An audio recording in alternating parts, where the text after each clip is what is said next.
MP board कक्षा 11वीं के लिए ये अभ्यास प्रश्न पत्र एक है। 4 सेट में प्रश्न पत्र आपके रहते हैं, इन्हीं में से आपके क्वेश्चन एग्जाम में पूछे जाते हैं। सेट एक की हम बात करते तो इसके आंसर में सबसे पहले आपको सही विकल्प दिए जाएंगे कि सांख्यिकी के जनक किसे कहते, तो आंसर आ जाएगा आपका ये सेकंड वाला एकेनवॉल। दूसरा लिखा हुआ है कि भारत में जनगणना कितने वर्षों के अंतराल में होती है, तो इसका राइट आंसर आएगा आपका 10 वर्ष के अंतराल में। तीसरा लिखा है किसी श्रृंखला को 10 बराबर भागों में विभाजित करने को क्या कहते हैं, तो इसका आंसर आ जाएगा आपका 10 बराबर भागों में बांटना है तो 10 मार्क हो जाएगा। सूचकांक किस में मापते हैं, तो आंसर आएगा संभावित चरों के एक समूह के द्वारा।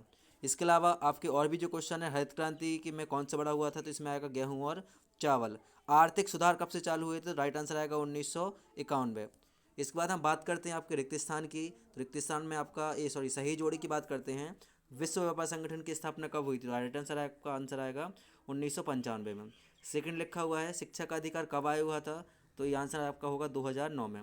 ऑपरेशन फ्लड किसके लिए चलाया गया था, तो दूध उत्पादन के लिए ऑपरेशन फ्लड को चलाया गया था।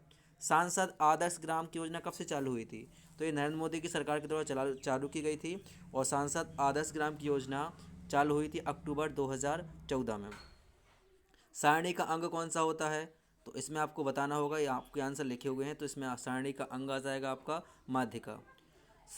मानव विकास सूचकांक का घटक कौन सा है, तो जीवन प्रत्याशा इसका घटक आ जाएगी।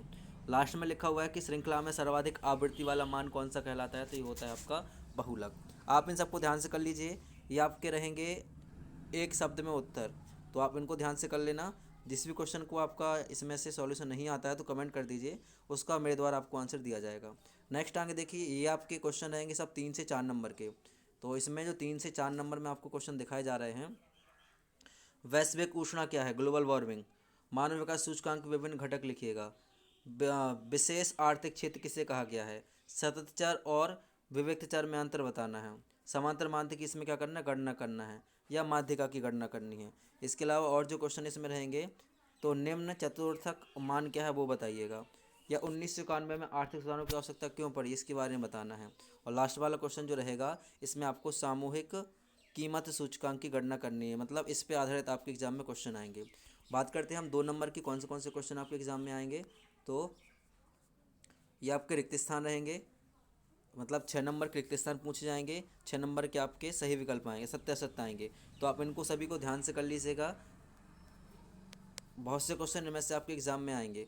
और ये आपके रहेंगे लास्ट में 2 नंबर के क्वेश्चन आंसर। ये प्राथमिक आंकड़ों को परिभाषित कीजिए, द्वितीयक आंकड़ों को परिभाषित कीजिए, चर किससे कहते हैं, आंकड़ों के वर्गीकरण, समांतर माध्य की 2 विशेषताएं, बहुलक किससे कहते हैं, माध्यिका की गणना किससे कहते हैं। तो इन सभी क्वेश्चन को आप ध्यान से नोट कर लीजिएगा, 100% इंपॉर्टेंट क्वेश्चन है। इन्हीं सभी क्वेश्चन से आपके फाइनल एग्जाम में क्वेश्चन आने हैं और मेरे द्वारा आपको फाइनल एग्जाम के लिए रियल पेपर प्रोवाइड कराया जाएगा, उसके लिए आप चैनल को सब्सक्राइब कीजिएगा।